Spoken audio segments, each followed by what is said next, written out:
Hello दोस्तों, आप सभी का हिंदी पाठशाला में स्वागत है। जैसा कि दोस्तों आप सभी को मालूम है कि विलोम शब्द स्कूल, कॉलेज और सरकारी एग्जाम जैसे एसएससी, यूपीएससी, यूपीपीएससी, जेबीटी आदि में पूछे जाते हैं। तो आइए एग्जाम पॉइंट ऑफ व्यू से इम्पोर्टेंट विलोम शब्दों को हम आसान भाषा में समझते हैं।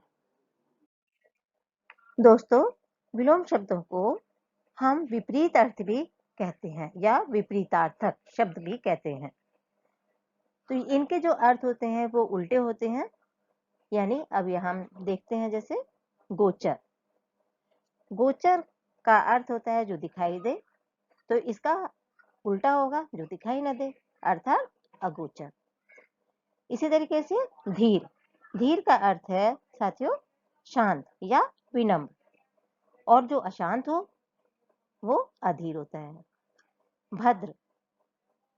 जो व्यक्ति सभ्य है, शरीफ है, उसको हम भद्र कहते हैं, और जो शरीफ नहीं है, जो शरीफ भी नहीं है, जो सभ्य भी नहीं है, उसको हम अभद्र कहते हैं।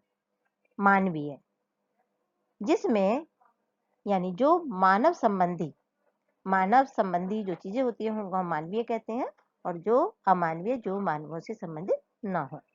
अधिकृत, अधिकार किया गया हो, जिस पर अधिकार किया गया हो वो चीज अधिकृत, और जिस पर अधिकार ना किया गया हो उसको हम अनाधिकृत कहते हैं। आगत।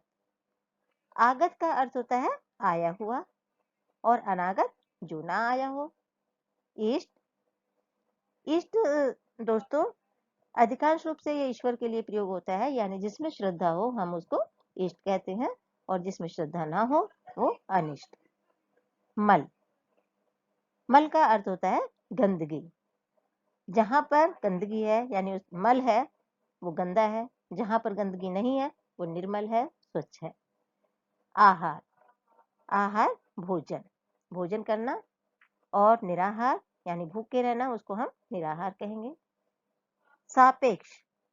सापेक्ष का अर्थ होता है साथियों किसी के पक्ष में, और इसका उल्टा क्या होगा, जो किसी के पक्ष में ना हो, यानी उस शब्द को हम निरपेक्ष कहेंगे। विवाद। विवाद का अर्थ होता है लड़ाई झगड़ा होना, और निर्विवाद जहां किसी प्रकार का कोई झगड़ा ना हो। सगुण, जिसमें कोई गुण हो वो सगुण कहलाता है, जिसमें किसी प्रकार का कोई गुण ना हो वो निर्गुण कहलाता है। अनुरक्त का अर्थ होता है आसक्त या किसी के प्रेम में लीन होना, जैसे गोपियां कृष्ण के प्रेम में अनुरक्त थी। और इसका उल्टा हो जाएगा विरक्त, यानी जो किसी के प्रति प्रेम न रखता हो। आकर्षण। आकर्षण का अर्थ होता है साथियों खिंचाव होना या मोहित होना, और विकर्षण दूसरी दिशा में जाना या विपरीत दिशा में जाना, विकर्षण कहलाएगा। उन्मुक्त। उन्मुख का अर्थ है किसी की तरफ मुंह होना, और विपरीत दिशा में मुंह होना विमुख कहलाएगा, या अलग होना, विमुख। तृष्णा। तृष्णा का अर्थ प्यास, प्यास होना या चाह होना, और जिसमें किसी प्रकार की चाह ना हो वो वितृष्णा कहलाएगा। संपन्न। जो जिसके पास में सब कुछ धन दौलत होता है, वो सुखी होता है, उसको हम संपन्न कह लेते हैं, और जिसके पास में कुछ नहीं है वो दुखी होगा, इसलिए हम उसको विपन्न कह लेते हैं। प्रसाद। प्रसाद का अर्थ होता है आनंद होना, और आनंदित होना, खुश होना, और विषाद का मतलब दुखी होना। योग। योग का अर्थ है जोड़ना, और वियोग का अर्थ हुआ जो अलग हो जाए, अलग होना, या वियोग का मतलब अलग ही आएगा, इसलिए वियोग शब्द आएगा, योग का वियोग। गठन। गठन का विघटन। गठन का अर्थ होता है एकत्र होना या बांधना, और विघटन का मतलब अलग अलग होना। कीर्ति। कीर्ति का अर्थ होता है ख्याति या प्रसिद्धि, और इसका विलोम शब्द होगा अपकीर्ति, यानी जिसकी बदनामी होती है उसको हम अपकीर्ति कहेंगे। उत्कर्ष। ऊपर चढ़ना या उन्नति होना, इसका विलोम होगा अपकर्ष। उपकार। भलाई करना, उसको हम उपकार कहते हैं, और जो किसी की भलाई ना करे, जो बुरा करे, उसको अपकार कहते हैं। घात, साथियों, घात का अर्थ होता है चोट या प्रहार करना, और जो बदले में प्रहार किया जाए उसको हम प्रतिघात कहते हैं। इसी प्रकार से फल, जब हम कोई कार्य करते हैं तो उसका जो नतीजा मिलता है, परिणाम निकलता है, उसको हम फल कहते हैं। और उस फल के बदले में जो हमको पारितोषिक मिलता है अथवा जो हमें कोई इनाम मिलता है उसको हम प्रतिफल कहते हैं। अनुकूल, जो हमारे तरफ मेल होता है, जो हमारे माफिक होता है, उसको हम अनुकूल कहते हैं, और जो हमारे माफिक नहीं है वो प्रतिकूल कहलाता है। सहयोगी, जो हमारे साथ दे वो हमारा सहयोगी, और जो हमारा साथ ना दे, जो उल्टी दिशा में चले, वो प्रतियोगी। आरोह, आरोह का अर्थ होता है साथियों ऊपर चढ़ना। अवरोह का अर्थ उतरना या नीचे गिरना भी हो सकता है। अवरोह वैसे नीचे आना। आरोहण, ऊपर चढ़ना आरोहण कहलाता है, और इसको हम चढ़ाई भी कहते हैं। और अवरोहण, नीचे उतरना या उतरने के लिए हम अवरोहण शब्द का प्रयोग करते हैं। उन्नति, उन्नति का अर्थ है तरक्की करना या आगे बढ़ना, और जो आगे नहीं बढ़ता, जिसकी नीचे जो नीचे गिरता रहता है, उसको हम अवनति कहते हैं। अतिवृष्टि, अतिवृष्टि यानी जब बहुत अतिकार बहुत ज्यादा, जब बहुत ज्यादा वर्षा होती है तो अतिवृष्टि कहलाती है, और जब सूखा पड़ता है तो हम उसको अनावृष्टि कहते हैं। अपना, जो अपना है वो अपना अपना शब्द है और इसका पराया हो गया। अधम, बच्चों ये अधम शब्द जो है नीच, नीच कहलाता है। जो नीच कार्य करे, जो नीच प्रवृत्ति का हो, उसको अधम कहते हैं। और इसका उल्टा जो आएगा, जिसमें अच्छे गुण हो, जो श्रेष्ठ है, वो श्रेष्ठ कहलाता है। अनिवार्य, दोस्तों अनिवार्य, जब हमें कोई कार्य करना बहुत आवश्यक होता है, जो जरूरी है, उसको हम अनिवार्य कहते हैं। और जब हम किसी को अपनी इच्छा अनुसार करते हैं वो वैकल्पिक कहलाता है। अपेक्षा,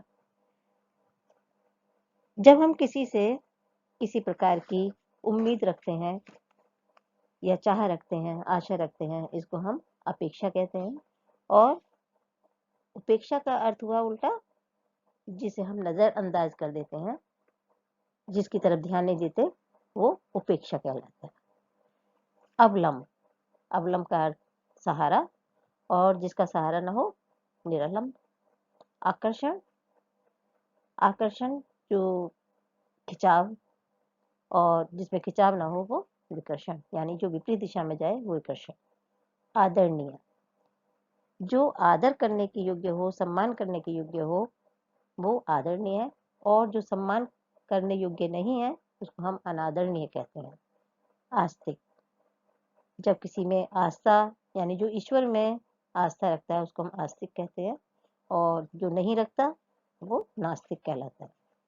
औपचारिक, औपचारिक नियमों के अनुसार कार्य करना औपचारिक कहलाता है। जैसे आप औपचारिक पत्र लिखते हैं। और अनौपचारिक, जो किसी बंधन में नहीं है, जो कि जिसके लिए कोई नियम कानून नहीं है, उसको हम अनौपचारिक कहते हैं। जैसे हमारे पत्र होते हैं औपचारिक और अनौपचारिक, यानी जिनमें हम नियमों के अनुसार कार्य करते हैं वो औपचारिक आते हैं, जो नियमों के अनुसार कार्य नहीं करने हैं, नियमों में बंधे हुए नहीं है, वो हमारे अनौपचारिक कहलाते हैं।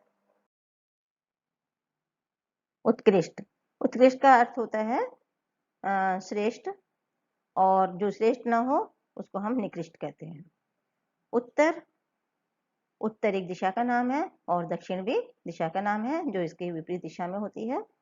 उत्तरार्ध और पूर्वार्ध, उत्तरार्ध का पूर्वार्ध, दोस्तों जैसे कोई भी नाटक है, कहानी है, या कोई चीज है, जो उसका पहले का हिस्सा होता है उसको हम पूर्वार्ध कहते हैं, और जो बाद का हिस्सा है उसको हम उत्तरार्ध कहते हैं। कनिष्ठ, कनिष्ठ का अर्थ छोटा होता है और वरिष्ठ का बड़ा, इसलिए कनिष्ठ का वरिष्ठ होगा। कृतज्ञ, जो किसी का एहसान मानने वाला हो या उपकार मानने वाला हो, उसको कृतज्ञ कहते हैं। इसका विलोम शब्द होगा कृतघ्न, जो किसी का उपकार ना माने। कोमल, कोमल आप सब जानते ही हैं, नरम। जो नरम है उसको हम कोमल कहते हैं, और जो ठोस है या कठोर है उसको कठोर हो गया।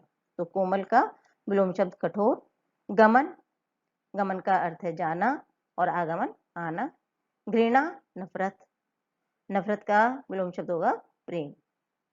चल, चल से मतलब जो चीज चल सकती है या स्थिर ना हो उसको हम चल कहते हैं, और जो स्थिर है जैसे पहाड़ हैं उनको हम अचल कहते हैं।